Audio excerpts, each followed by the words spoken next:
Hello दोस्तों, स्वागत है आप सभी लोगों का आपके अपने चैनल लक्ष्य बोर्ड एग्जाम पर। तो दोस्तों, आज की इस वीडियो में हम लोग आचार्य रामचंद्र शुक्ल जी का जीवन परिचय देखने वाले हैं। ठीक है, ये जो वीडियो है बहुत दिनों के बाद आ रही है, लगभग 10 दिनों के बाद। तो कुछ काम में मैं फंसा हुआ था। ठीक है, अभी भी 1-2 दिन आपको वीडियो नहीं मिल सकता है। मैं कोशिश करूंगा कि आपको वीडियो प्रोवाइड कर दूं, लेकिन 1-2 दिन के बाद आपको अच्छे से वीडियोज मिलना शुरू हो जाएंगी, क्योंकि मैं क्या कर रहा हूं कि आप लोगों के लिए एक वाइट बोर्ड लगवा रहा हूं। ठीक है, वो बनवाने के लिए दिया गया है। 1-2 दिन के अंदर वो बन जाएगा तो आपकी जो क्लासेस है वह रेगुलर स्टार्ट हो जाएगी। ठीक है, तो मैं कोशिश करूंगा कि आपको क्लासेस डेली कम से कम एक क्लासेस आपको प्रोवाइड किया जाए।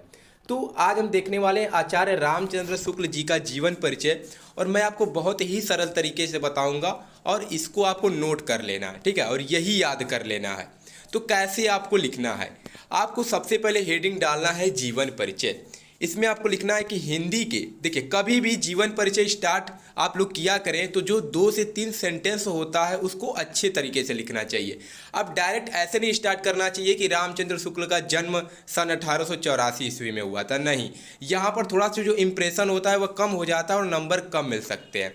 कैसे आपको लिखना है, हिंदी के प्रतिभा संपन्न मूर्धन्य समीक्षक एवं युग प्रवर्तक साहित्यकार आचार्य रामचंद्र शुक्ल का जन्म सन 1884 ईस्वी में बस्ती जिले के अगोना नामक ग्राम के एक संभ्रांत परिवार में हुआ था।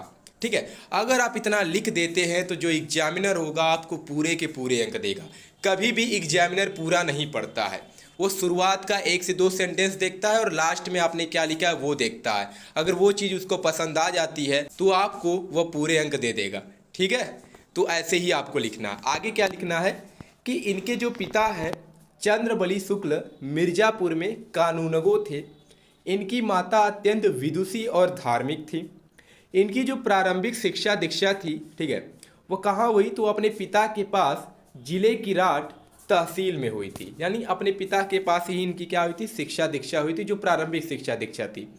और इन्होंने मिशन स्कूल से मित्रता 73 10वीं की परीक्षा उत्तीर्ण की। इन्होंने मिशन स्कूल से 10वीं की परीक्षा क्या की थी, उत्तीर्ण की थी। आगे लिखा गया है कि गणित विषय में कमजोर होने के कारण ये आगे नहीं पढ़ सके। देखिए बहुत ही सरल तरीके से लिखा गया है, अगर आप एक बार अच्छे से पढ़ लेंगे तो ऐसे ही याद हो जाएगा। इन्होंने FA यानी इंटरमीडिएट की जो शिक्षा है वह इलाहाबाद से ली थी। कहाँ से ली थी, तो इन्होंने इंटरमीडिएट की शिक्षा इलाहाबाद से ली थी। आगे लिखा गया है कि किंतु परीक्षा से पूर्व ही इनका विद्यालय छूट गया। इसके पश्चात इन्होंने मिर्जापुर के न्यायालय में नौकरी आरंभ कर दी, लेकिन ये जो नौकरी थी इनके स्वभाव के अनुकूल नहीं थी।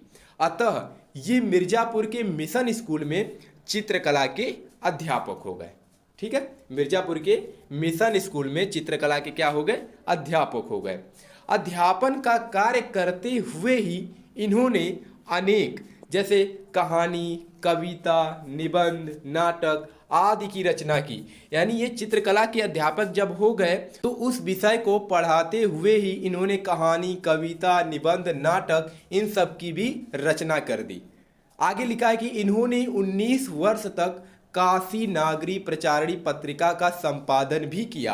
देखिए यहाँ से एक MCQ टाइप क्वेश्चन भी बन सकता है कि काशी नागरी प्रचारणी पत्रिका का संपादन किसने किया था और उनका उस समय उम्र कितना, मतलब कितने सालों तक किया था, तो 19 वर्षों तक।